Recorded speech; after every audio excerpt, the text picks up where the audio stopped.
샬롬.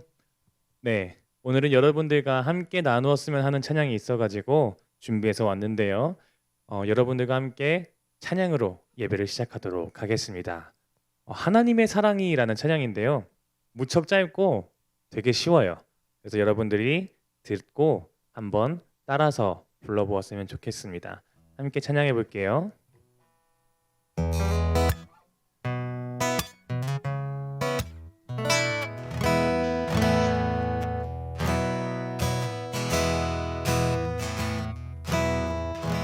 하나님의 사랑이 당신의 삶 가운데 가득하기를 축복합니다.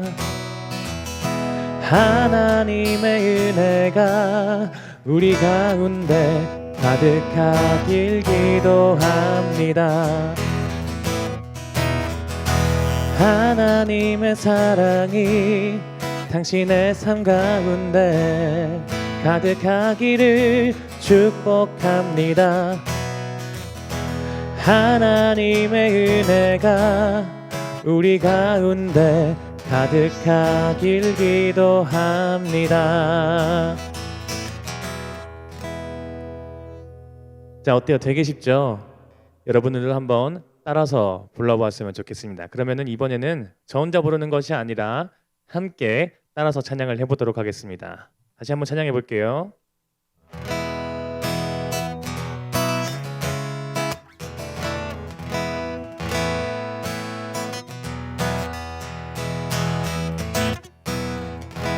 하나님의 사랑이 당신의 삶 가운데 가득하기를 축복합니다.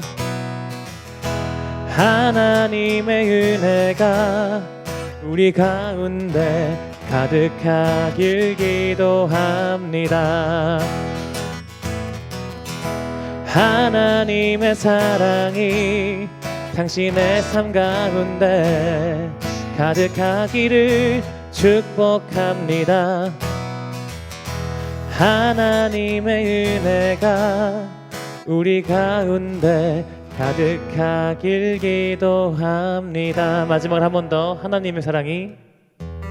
하나님의 사랑이 당신의 삶 가운데 가득하기를 축복합니다. 하나님의 은혜가 우리 가운데 가득하길 기도합니다. 오늘은요, 본문 말씀을 먼저 함께 읽어보고 시작하도록 하겠습니다. 그럼 본문 말씀 읽어보도록 하겠습니다. 에브라임이 탄식하는 소리를 내가 분명히 들었다. 주님, 우리는 길들지 않은 짐승 같았습니다. 그러나 주님께서 우리를 가르쳐 주셨고 순종하게 하셨습니다. 우리가 돌아갈 수 있게 이끌어 주십시오. 이제 우리가 주 우리의 하나님께 돌아갈 준비가 되었습니다. 주님을 떠난 다음에 곧 뉘우쳤습니다. 잘못을 깨달은 다음에 가슴을 치며 뉘우쳤습니다. 그리고 저의 젊은 시절의 허물 때문에 저는 수치와 수모를 겪어야 했습니다. 에브라임은 나의 귀한 아들이다. 내가 가장 사랑하는 자식이다. 그를 책망할 때마다 더욱 생각나서 측은한 마음이 들어 불쌍히 여기지 않을 수 없었다. 나 주의 말이다.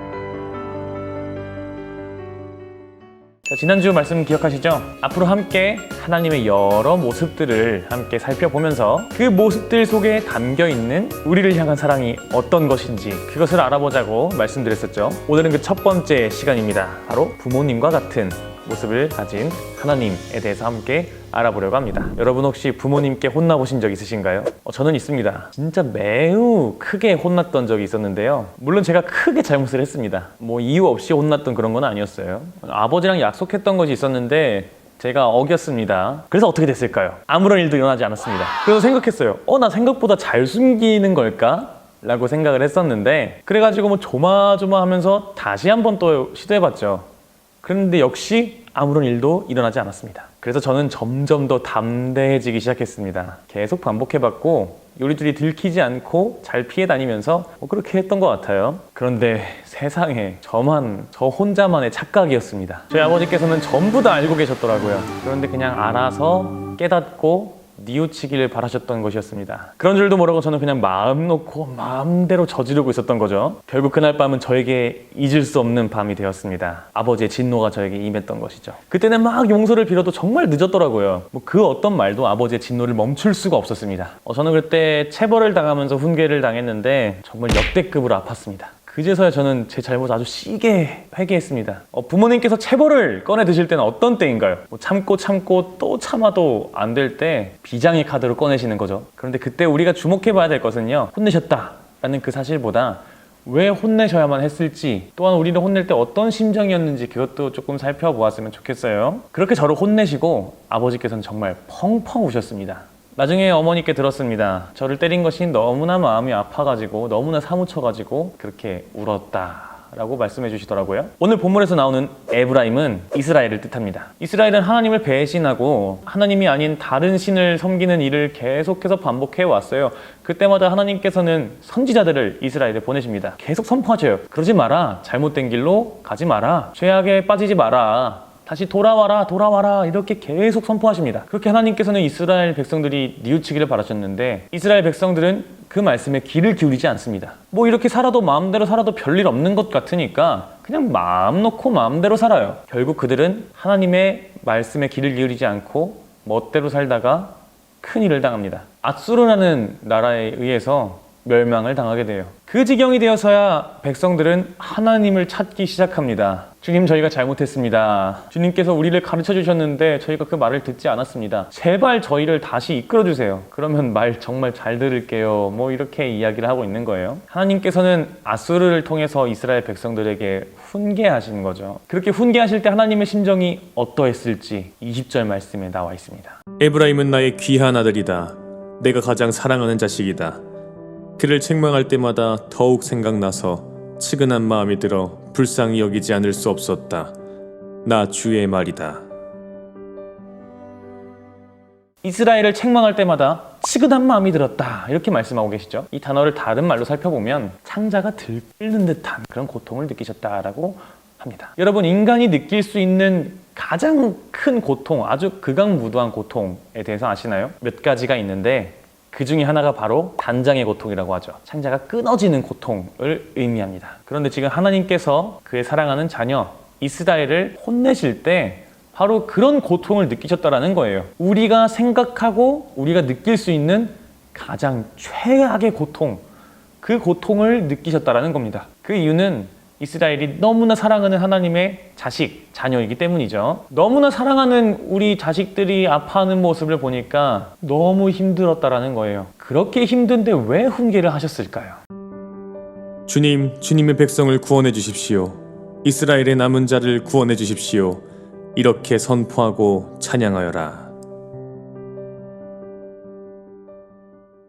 그들이 다시 하나님의 품으로 돌아오기를 바라셨던 겁니다. 하나님을 떠나 살면서 막 죄를 짓고 막 방탕하게 살고 마음대로 막 살고 그렇게 하니까 답답했던 거죠. 하나님을 따라서 다시 기뻐하면서 살기를 간절히 원하셨던 거예요. 잘못된 길이 아니라 올바른 길을 따라 살기를 원하셨던 겁니다. 그 어떤 부모님도 우리를 저주하고 우리가 못 살기를 바라는 그런 부모님은 없을 겁니다.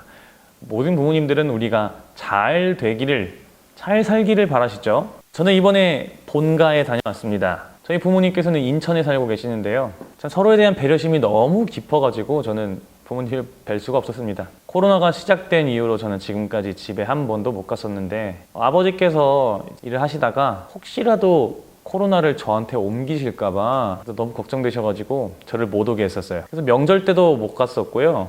평소에도 간 적이 없습니다. 그런데 이번 월요일에 드디어 갔다 왔어요. 1년하고도 한 2개월 정도 만에 갔다 왔네요. 짧은 만남을 뒤로 하고 이제 동탄으로 돌아가려고 하는데 와 그때 저희 어머니께서 얼마나 분주해지시던지요. 뭐라도 좀 더 챙겨주시려고 진짜 하나라도 더 챙겨주려고 온 집안을 그렇게 샅샅이 뒤지면서 막 여기저기 돌아다니시는 거예요. 너무나 애타게 저를 위해 주시는 모습을 보는데 참 마음이 아팠습니다. 그리고 또 제가 이제 나갈 때가 되니까 아버지께서 너무나 슬픈 눈으로 저를 바라보시는데 어찌나 그 눈빛이 슬프던지요. 그러면서 이제 말씀을 해주시는데 꿈에서 제가 나올 때면은 엄청 우셨다고 그런 말씀을 해주셨고 또 이제 제가 집에 가고 싶다라고 말할 때마다 오지 말라고 말리셨잖아요. 그때마다 그렇게 마음이 아파서 밤에 잠을 못 주무셨다고 하더라고요. 그 마음을 생각해 보니까 너무 속상하고 마음이 아프더라고요. 아마 부모님의 심정이 다 그런 것이겠죠. 우리가 잘 되기를 바라고 어떻게든 더 좋은 것을 주시고자 하시는 그 마음, 그것이 바로 부모님의 심정일 것입니다. 그런데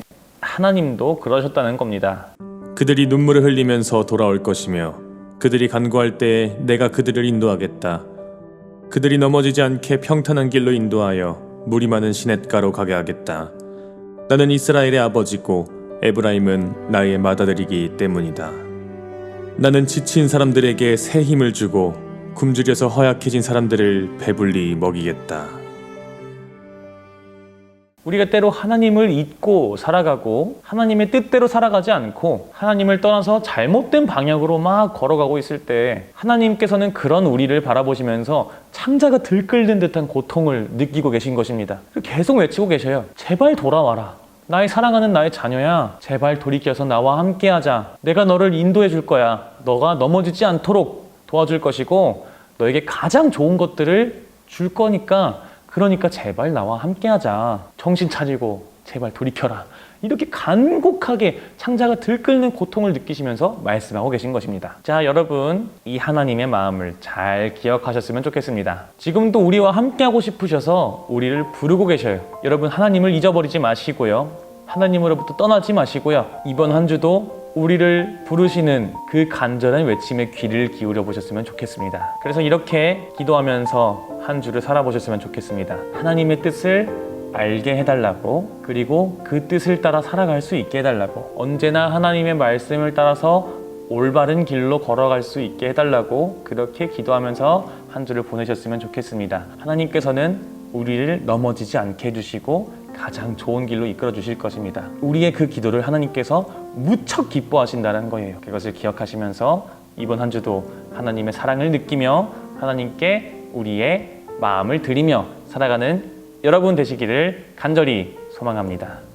여러분, 하나님의 사랑을 기억해 보세요. 우리를 하나님의 가장 사랑하는 자녀 삼아주신 우리의 아버지 하나님, 우리가 아파하고 힘들어하고 잘못된 길로 나아갈 때마다 그런 우리를 보시며 너무나 마음 아파하시는 하나님의 마음을 우리가 함께 살펴보았습니다. 우리가 옳은 길로 나아가기를, 그리고 우리가 잘 되기를 간절히 바라시면서 우리와 함께하기를 원하시는 하나님의 사랑을 우리가 깊이 알게 하여 주시옵소서. 그래서 날마다 하나님의 사랑을 받으며 하나님을 사랑하며 그렇게 부모와 자식처럼 아름다운 공동체를 만들어 나갈 수 있는 귀한 틴즈 친구들 될 수 있도록 주님 날마다 그 마음 가운데 하나님의 사랑을 심어 주시옵소서. 감사드리며 예수 그리스도의 이름으로 기도합니다. 아멘. 하늘에 계신 우리 아버지여, 이름이 거룩히 여김을 받으시오며 나라가 임하시오며 뜻이 하늘에서 이루어진 것 같이 땅에서도 이루어지이다. 오늘 우리에게 일용할 양식을 주시옵고 우리가 우리에게 죄 지은 자를 사하여 준 것 같이 우리 죄를 사하여 주시옵고 우리를 시험에 들게 하지 마시옵고 다만 악에서 구하시옵소서. 나라와 권세와 영광이 아버지께 영원히 있사옵나이다. 아멘.